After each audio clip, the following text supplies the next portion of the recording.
Israel ao longo do tempo domina seu povo por meio do medo e opressão. Era um Deus totalmente vingativo, mau e opressor, se mostrando em várias vezes ser um falso Deus, se arrependendo, não sabendo o que fazer ou o que iria acontecer, não demonstrando nem onisciência nem onipresença, características primordiais de um Deus.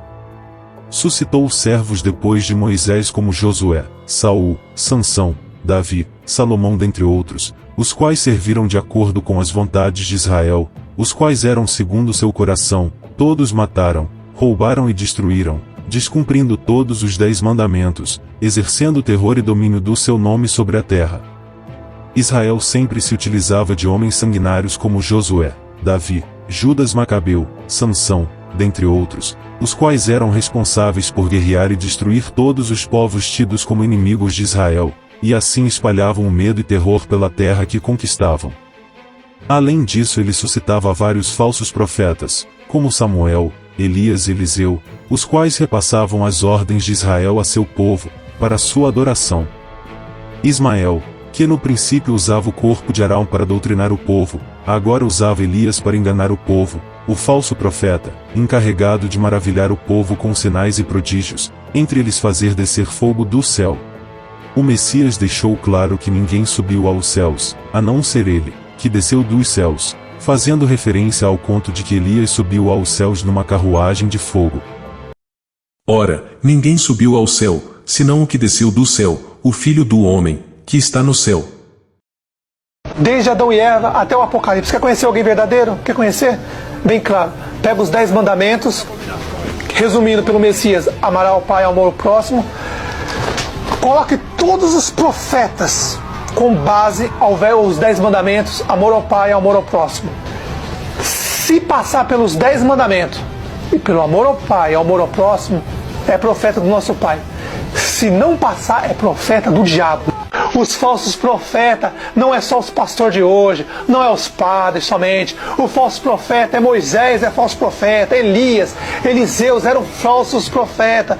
Escutava o Deus do deserto, o diabo, e saía matando todo mundo. Está escrito nas Escrituras: não matarás. Os caídos por meio de Elias e Eliseu causaram a morte de centenas de pessoas, inclusive crianças, por tais rirem de sua careca, já que o princípio dos caídos é a maldade, causando morte e destruição. Além disso, em várias passagens se nota a presença de um anjo da morte, anjos com espadas que causavam morte e destruição em meio ao povo, anjos estes que eram os próprios caídos a serviço de Israel, a fim de demonstrar prodígios e poder perante o povo. E orou Eliseu, e disse: Senhor, peço-te que lhe abras os olhos, para que veja. E o Senhor abriu os olhos do moço, e viu, e eis que o monte estava cheio de cavalos e carros de fogo, em redor de Eliseu.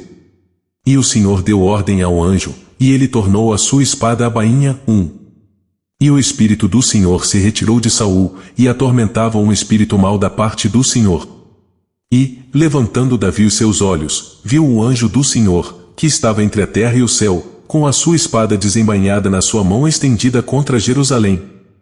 Josué levantou os olhos e viu diante de si um homem de pé segurando uma espada. Josué foi ter com ele: Vés tu és nossos ou nosso inimigo? Ele respondeu: Não, sou um príncipe dos exércitos do Senhor. Josué prostou-se com o rosto por terra. Então o Senhor abriu os olhos de Balaão, e ele viu o anjo do Senhor que estava no caminho com a espada desembainhada na mão. Inclinou-se e prostrou-se com a face por terra. Tais avistamentos eram de anjos caídos, a serviço de Israel. Eles eram os responsáveis por auxiliar o povo de Israel nas guerras, bem como punir ao povo caso desobedecessem a Israel. Note que estes anjos recebem adoração ao permitirem que se prostrem perante eles, provando que não são anjos do Pai, já que estes não se permitem serem adorados, nem tão pouco vistos, são todos considerados como irmãos. E eu lancei-me a seus pés para o adorar, mas ele disse-me: Não faças isto, eu sou teu conservo, e de teus irmãos, que tenho testemunho do Messias. Adore ao Pai, porque o testemunho do Messias é o espírito de profecia. Um verdadeiro anjo do Pai não recebe adoração, pois só o Pai se deve adorar, diferente dos caídos que recebem, pois querem ser exaltados. Os principais caídos haviam se dividido, Azazel possuía caídos do seu lado e Satanás do seu, por isso Satanás sempre ameaçava seu povo a não adorar ou se envolver com os povos vizinhos, pois estes eram adoradores de Azazel e demais anjos na figura dos deuses pagãos. Sempre que seu povo desobedecia eram punidos com a morte, peste, doenças, invasão de povos inimigos até quase destruir seu povo. Israel não permitia a desobediência. Esse Deus comandava seu povo unicamente pelo terror e medo, um verdadeiro ditador, que punia e matava sem a menor compaixão, um Deus que diferente do Pai nem chama aos seus por filhos, mas por servos. O Pai, além dos 10 mandamentos, sempre enviava seus profetas para aquele povo, a fim de alertá-los, se converterem ao bem, profetas que foram todos perseguidos e mortos pelo povo de Israel. Os profetas do Pai, diferente dos falsos profetas de Israel, vieram a esse mundo pregar a palavra do Pai, cumprir fielmente os 10 mandamentos. Por tal motivo todos os 24 profetas do Pai foram assassinados, pois pregavam contra a falsa doutrina de Israel. Além disso, seus livros foram ocultados e os profetas como Daniel, Jeremias e Isaías tiveram seus livros manipulados. Por isso se nota que em seus livros contém profecias do Pai e da vinda do Messias e profecias de destruição de Israel, onde toda profecia de destruição e morte é relacionada a Israel. A qual dos profetas não perseguiram os vossos pais? Mataram os que prediziam a vinda do justo, do qual vós agora tendes sido traidores e homicidas. Vós que recebestes a lei pelo ministério dos anjos e não a guardastes. Aquele povo estava totalmente corrompido pelos ensinos do seu falso Deus, não tinham amor ao próximo, seu único pensamento era ser o povo dominador sobre a terra, os quais aguardavam a vinda do falso Messias prometido por seu Deus, a exemplo de Davi, um novo rei que reinaria e levaria seu povo ao domínio total. Por tal motivo Israel sempre suscitava um herói ou salvador em meio a seu povo, responsável por liderar seu povo à conquista, por meio da guerra, morte e terror, assim como fora todos os falsos profetas nomeados por Israel e que descumpriram todos os mandamentos do Pai, fazendo as vontades de Israel em matar, roubar e destruir. Josué assumiu a liderança do povo após a morte de Moisés, e foi o responsável por introduzi-lo à terra prometida, terra esta que já estava ocupada por inúmeros povos, e que Josué dizimou uma após uma, causando centenas de milhares de mortes, inclusive de mulheres e crianças, além de saquear todas essas nações. Após a morte de Josué vários outros líderes foram suscitados por Israel, os chamados juízes, onde todos partilham em comum de sempre erguerem o exército de Israel em batalhas, a fim de mostrar o poder de Israel sobre as nações. Débora foi uma falsa profetisa e líder militar, a qual foi escolhida por Israel para guiar seu povo, além de comandar seu exército, a fim de derrotar seus tidos opressores, causando incontáveis mortes durante seus 40 anos de reinado. Ester, por meio de sua beleza conquistou o rei da Pérsia, convencendo a permitir que seu povo batalhe contra o próprio povo persa, derrotando e saqueando, o que deu origem à festa judaica do Purim. Judite, seduziu o general assírio e o matou degolado, o que incitou o exército de Israel a batalhar contra o exército assírio, derrotando. O povo israelita então entoa cânticos e festa em honra a Judite. Sansão, foi juiz por 20 anos, e sozinho foi responsável por matar exércitos inteiros, já que possuía uma força sobre-humana, força repassada por anjos caídos, a fim de exercer o terror sobre os inimigos de Israel. Judas Macabeu, formou um grupo de judeus chamados Macabeus, os quais sob a liderança de Judas se rebelaram contra o Império Seleucida, causando a morte de incontáveis pessoas. Gideão, recebeu a visita de um anjo, a fim de liderar Israel à libertação contra os midianitas. Liderando 300 homens, Gideão matou todos o exército midianita.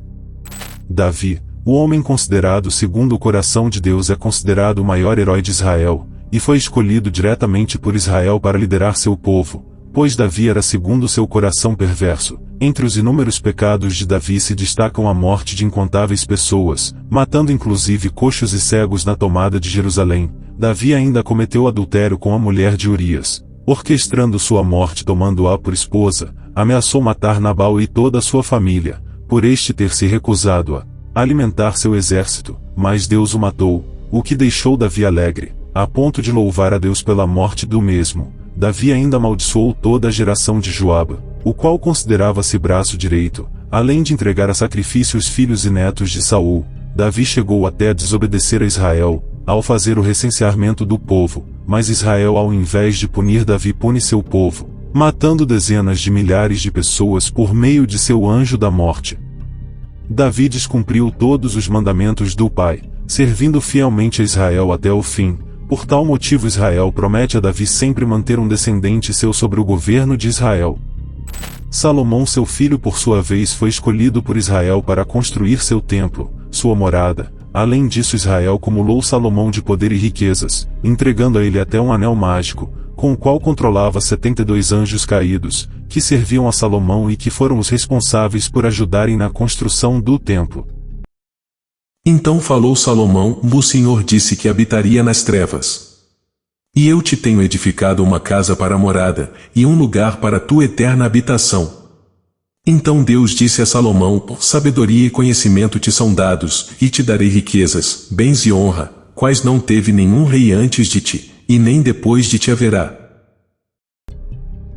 O próprio Talmud judaico menciona que Salomão teria invocado o demônio Asmodeus, para auxiliar na construção do templo. Tal demônio teria amplo conhecimento e teria dado a Salomão o Samir, um verme mágico com capacidade de cortar pedras e diversos materiais. Por tal motivo a construção do templo foi relativamente rápida, em torno de 7 anos.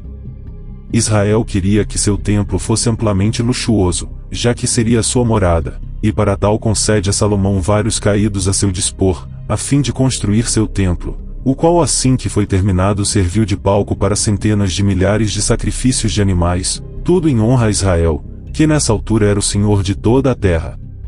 Tal templo, além de servir para esconder a arca, servia de culto e adoração a Israel, e serviu de base para a construção de templos dedicados aos caídos até os dias atuais, a chamada Casa de Deus, que na realidade é a casa de demônios. A alta magia de Salomão foi a base para inúmeras doutrinas de feitiçaria. Vários reis da terra haviam ter com Salomão para adquirirem conhecimentos ocultos, dentre eles a rainha de Sabá, a qual, depois de retornar para a Etiópia, espalhou o conhecimento da magia negra de Salomão à região, dando origem a várias religiões de feitiçaria. O conhecimento de Salomão também serviu de base para a criação da maçonaria. Ismael se utiliza dos antigos templários durante a tomada de Jerusalém, repassando a eles os conhecimentos ocultos e prósperos de Salomão, o que deu origem à seita de Ismael, a qual ele usaria mais tarde para competir contra o império de Azazel.